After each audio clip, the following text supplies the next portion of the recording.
just play. No. No, I should just play. There. There it is. Yep. Thank you so much for your offer and your suggestion. Anyways, thanks to Heartland, CEI, and CFACT. And this is, I say, the second time I've given this. This is why I have to have presenter notes, because I haven't memorized it yet. Normally, I have memorized my presentations.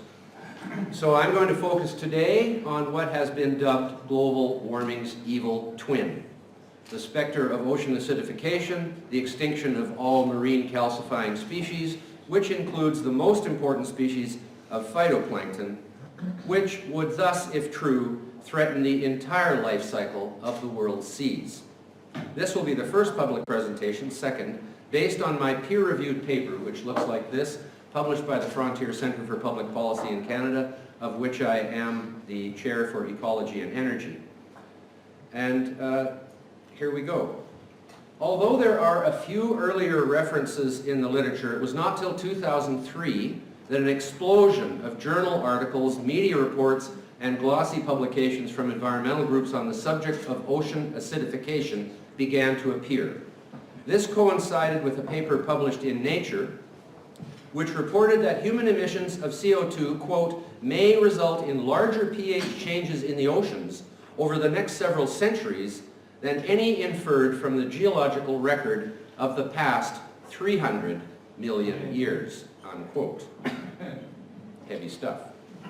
The ocean acidification hypothesis proposes that increases in atmospheric levels of CO2 will inevitably result in the oceans becoming more acidic as they absorb more CO2, some of which reacts in the sea to become carbonic acid. In turn, a lowering of pH is predicted to result in a serious, even catastrophic impact on shellfish, plankton, and corals, species that build protective shells of calcium carbonate from calcium and CO2. The projected lowering of ocean pH is then alleged to make it difficult or even impossible for these species to construct their shells, and thus some people have said they will become extinct as a result of CO2 emissions. By 2009, the Natural Resources Defense Council, an environmental advocacy group, was saying that, quote, by mid-century, coral reefs will cease to grow and even begin to dissolve, and ocean acidification will, quote, impact commercial fisheries worldwide, threatening a food source for hundreds of millions of people, as well as a multi-billion-dollar industry, unquote. Therefore, not only are calcifying species threatened, but also the entire web of life in the sea. The NRDC document also contended, quote, acidification may already be impacting marine life around the world. For example, Pacific oysters have not successfully reproduced in the wild since 2004, unquote.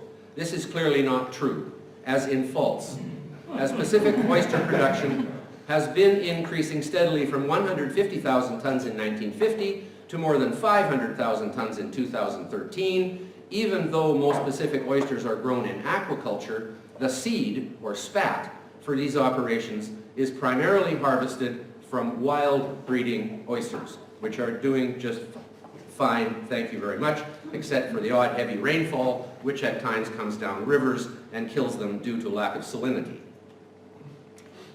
It would certainly be a dire consequence if human CO2 emissions killed all these things.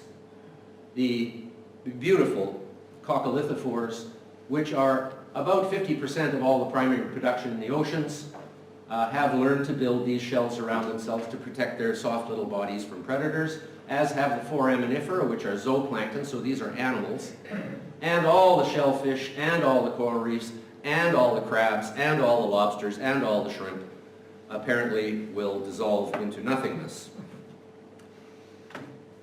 The term ocean acidification is in itself rather misleading. The scale of pH runs from 0 to 14, where 7 is neutral, below 7 is acidic, and above 7 is basic or alkaline. pH of the world's oceans varies from 7.5 to 8.3, well into the alkaline scale. It is therefore incorrect to state that the oceans are acidic or that they will become acidic under any conceivable scenario. The term acidification is used to imply that the oceans will actually become acidic. It is perhaps just short of propaganda to use the language in this manner, as it is well known that the terms acid and acidic have strong negative connotations for most people. Coral reefs are widely distributed across the tropics, with the highest biodiversity centered in Indonesia and the Philippines, known as the Coral Triangle, where there are more than 500 species of coral, including the soft corals which wave in the sea currents, the most beautiful sight you'll ever see this side of the rainforests and other fantastic ecologies. Deep water corals are also found as far north as here, but they're not near the surface, they're down deep in the sea, and they don't have photosynthetic capability. But corals are widespread through the oceans. It's important to not be confused with the phenomenon of coral bleaching when talking about ocean acidification. Coral bleaching is caused by localized high water temperatures, over 32 degrees or so. And this happens now and again in places, and we're shown every time a coral reef gets bleached, that comes on TV, and now the reefs are dying. They never show the fact that in the next few years they recover again because the water cools down to normal temperature regime. And even The Guardian has run a story saying that barrier reef coral makes spectacular recovery. This is a well-known phenomenon to anybody who studies reefs. I'll now provide 5 key reasons why ocean acidification narrative is a complete fabrication with little or no basis in reality. Actually, I would just leave out the little and say no basis in reality. First, it is widely accepted that the concentration of CO2 was much higher in the Earth's atmosphere before modern-day life forms evolved during the Cambrian period, which began 544-odd million years ago. It was also a time that a number of marine species evolved the ability to control calcification, an example of the more general term biomineralization, the same phenomenon that allows us to lay down the bones in our skeleton, is turning soft things into a hard mineral. This allowed these species in the sea to build hard shells of calcium carbonate around their soft bodies, thus providing armor plating. But as you can see, this is the Cambrian period here, 500 and some odd million years ago, and this is the level of CO2, this is the temperature. Here there was an ice age when CO2 was at least 10 times higher than it is today, and here they're kind of in sync during this big drawdown of CO2 when the forests blanketed the earth and sucked the CO2 out of the atmosphere, but then up it came again. Here you have a complete reversal of the idea that CO2 causes warming, where they are at exact opposites with each other. And in fact, most of the time, they're pretty much out of sync. Like here, when CO2 has been dropping for 100 million years, we get the highest temperature on Earth that we've ever had in modern times. That is the last 550 million years being modern times. Early shellfish, such as clams, arose more than 500 million years ago when atmospheric CO2 was 10 to 15 times higher than it is today. Clearly, the lower pH of the oceans did not cause the extinction of corals or shellfish, or they would not be here today. Why then are we told that even at today's much lower level, CO2 is already causing damage to calcifying species?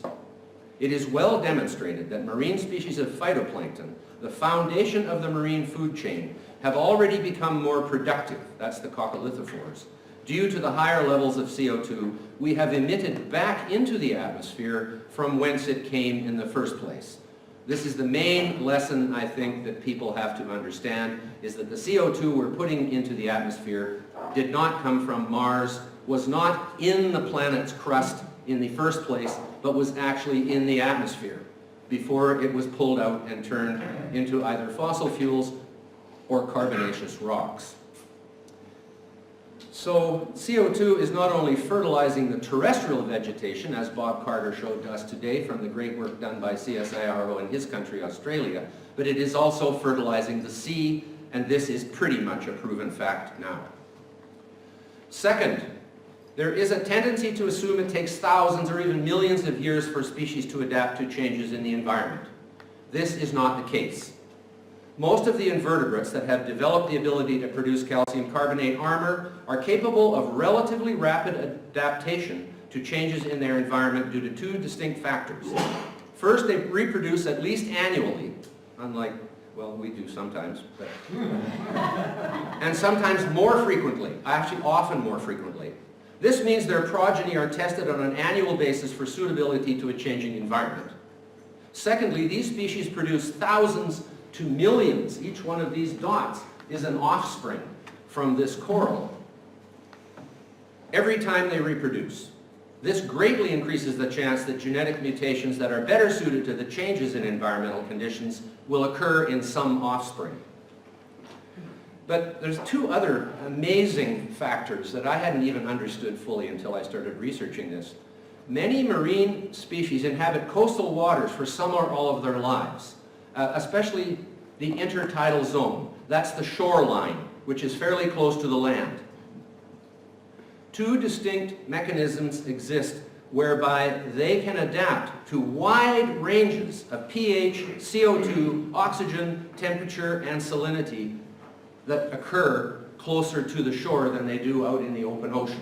Now there's barnacles and mussels and calcareous algae and all kinds of other calcifying species living in the intertidal zone and below it, where it is hugely influenced by runoff of low pH water from the land and totally different chemistry than is in the sea. The first of these is phenotypic plasticity, which is the ability of one genotype, the same genotype, to produce more than one phenotype when exposed to different environments. Examples of this in humans are the ability to acclimatize to different temperature regimes and to different altitudes. When you go to 5,000 meters, it takes a few days, but your body actually changes its physiology to adapt to that lower oxygen level up there, even though your genetics are unchanged. That is phenotypic plasticity. The second and more fascinating factor is transgenerational plasticity. Unfortunately, Lysenko had a slight point, but it was a slight one, which is the ability of parents to pass their adaptations to their offspring. Not many people know about this, but experiments with marine species of fish demonstrate that initial exposure to considerably lower pH in April 2012 and 2013 reduced fish survival initially by 54% and reduced 1 to 10 day post-hatch growth by 17%, so had extremely negative impact. However, they found that offspring from parents collected later in the season became increasingly CO2 tolerant until by mid-May, like a month later, because they have a fairly fast reproductive cycle, these little guys, offspring survival was equally high at all CO2 levels. That's how fast species can adapt to changes in their environment. The changes that have occurred to the Earth's climate over the past 300 years since the peak of the Little Ice Age around 1700, which is when this present warming period started, are in no way unusual or unique in history. During the past 3,000 years, a blink in geological time, there's been a succession of warm periods and cool periods, and there's no record of species extinction due to the climatic change during these periods. Third, the salt content of the seawater provides it with a powerful buffering capacity, the ability to resist change in pH when an acidic or basic compound is added to the water. To sum it all up, seawater has 330 times the buffering capacity of fresh water. So the theory that adding more CO2 and creating more carbonic acid is going to result in large changes in pH is probably kind of parallel to this. So it's all about sensitivity, just like this is. And what we're finding is the sensitivity of the real world climate is not anywhere near as sensitive as a bunch of machines grinding out numbers.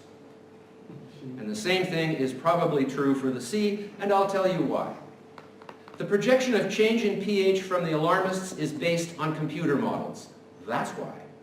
They contend that the pre-industrial oceans had a pH of 8.2. In 1750, they say, and that human emissions has caused it to drop to 8.1.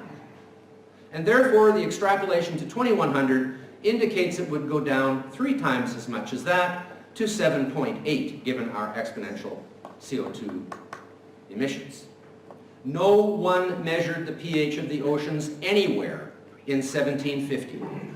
The concept of pH was actually not invented until 1909, and there was no reliable pH meter until 1924, and thanks to Lord Monckton, I am aware of the fact now that there is no pH meter that can make continuous measurement of pH like we can with temperature, humidity, and so many other factors. You have to take a sample every time you want to measure the pH of something. There is no global average pH. This is ridiculous to say the pH of the oceans was 8.2 in 1750. The pH of the oceans was all over the map in 1850, just like it is now. So you think we have trouble getting an average global temperature with thousands of thermometers all over the place. There wasn't even one measure of pH in 1750. And wouldn't you know that the most acidic, that is the least alkaline area in the world, Scientific American calls it less acidic and more acidic. That is such a lie. This should say less basic, and this should say more basic, or more alkaline. The Humboldt Current off Peru produces 20% of the world's wild fish catch in this little area here. 5 million tons of anchovies come aboard in a good year there. The pH, 7.7, lower than their projected pH for 2100 of 7.8, which is in itself a wild exaggeration. The source of this high productivity are the tiny coccolithophores, back to the basis of the marine food chain again, phytoplankton that lap up the dissolved CO2 and turn it into food for zooplankton, who feed the fish and whales and everything else in the sea. It turns out, actually, that high CO2, lower pH seawater is the perfect environment for phytoplankton, and contrary to the 97% consensus among publicly funded alarmists, CO2 is fertilizing the oceans just like it is greening the earth. This is quite recent. New Scientist felt it was worth writing a story about.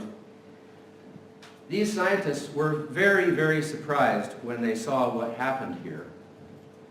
Corals at the growth spurts result in increased respiration of CO2 from themselves, turning the water more acidic while they grow faster. The reason they're growing faster is coccolithophores and other phytoplankton are drifting in from the open sea, giving them a huge source of food, so they lap it up, and they spit out CO2, and they continue to grow faster. There is no evidence whatsoever that any projected CO2 level into the far distant future is going to have anything but positive impacts on the basis of the marine food chain, which is the phytoplankton and the little coccolithophores, how beautiful they are. Fourth, and possibly most important, all organisms are able to control the chemistry of their internal organs and biochemical processes. The ocean acidification fabrication is based entirely on the chemistry of the seawater around the organism, the environment, in other words. What if our internal chemistry was dependent on the composition of the atmosphere? How would we do these things, these miracles that go on inside our bodies? They are not accounting for the fact that every organism controls its internal chemistry in order to make these biochemical reactions possible inside themselves in all the different tissues. The salts are kept at a different balance and ratio, and so are the gases and all the other things that are inside us. This is especially necessary in a marine environment because the salinity of the ocean is too high to allow metabolic processes that take place inside an organism. Just the salinity, never mind the CO2 level, which is absolutely meaningless. But the salinity is not. Clams can live in a wide range of salinity because they can close and thus keep the external environment out. Starfish and sea urchins are exposed more to the direct effects of the salinity and therefore cannot tolerate a very wide range of salinity. But CO2, they do better, actually. So here are some of the organisms that learn to build calcareous shells.